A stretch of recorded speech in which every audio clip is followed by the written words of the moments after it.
What's going on, fellas? I've got a 2013 Chrysler 200, and I'm going to use this car to point out to you a few things about troubleshooting the fuel pump. So normally I would like to point out to you the fuel pump relay and the fuel pump fuse and tell you, where the pins go and all that. This car does not have a fuel pump relay. It doesn't have a fuel pump fuse. So the fuel pump's powered directly by the integrated power module, which is under the hood. We're going to start here at the fuel pump. To get to it, you're going to want to pull the seat up here. The seat is just retained by these clips in the front. There's one there and one there. You just hook in under the seat in the front and just pull straight up. And the seat will come up in the front and then you just pull it out. With that removed, you can fold this insulation out of the way. And this little plastic bit right here just will come up like so, just held in by friction. So that's going to reveal, that's your fuel pump right there. So real easy to check it out. To remove it, you just squeeze this piece right there and pull up. And sometimes the connectors can get brittle. They can, they can be like that, but this one, as you can see, comes up pretty easily. Now, there's a power and a ground to the fuel pump. These two pins are for the fuel pump itself. Those two pins right there, those are for the actual level.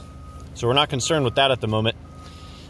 The pin on the left, that should be receiving a ground. The pin on the right receives a power from the integrated power module.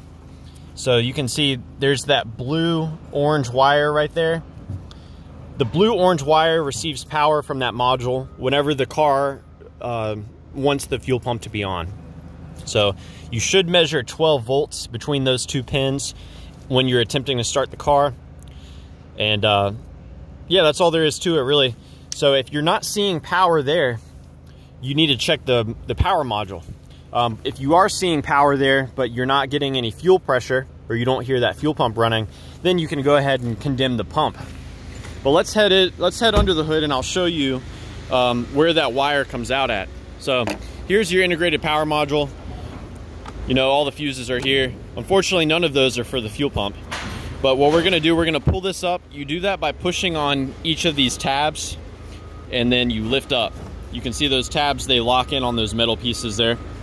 Now, popping this over here, a lot of different connectors. The connector right here contains the wire that powers the fuel pump. So you pull up on this orange piece and then you push in on this piece right there while you try to lift this up. So very difficult for me to do one-handed. I may have to put the phone down briefly, or we'll see if I can do it with this tool here. So there we go. So you get this loose and you can see how it cams there. And the idea in disconnecting it is you rotate this back while you push down on the connector. So you may want to wiggle it a little bit. And again, it's easier to do with both hands, but I can get it disconnected just fine.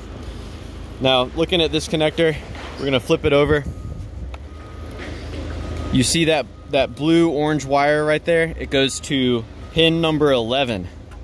So that blue-orange wire receives power from your integrated power module, and it shoots that power onto the fuel pump. So number 11, that should be this pin right there. So theoretically, if you apply power to that pin, the fuel pump will turn on. Unfortunately, you can't run the car with this disconnected, but it's a troubleshooting step. So anyways, I hope this was helpful for you guys. Please be sure to let me know if you have any questions, or more importantly, if you've got any advice about troubleshooting the fuel pump on your Chrysler 200. And thanks for watching.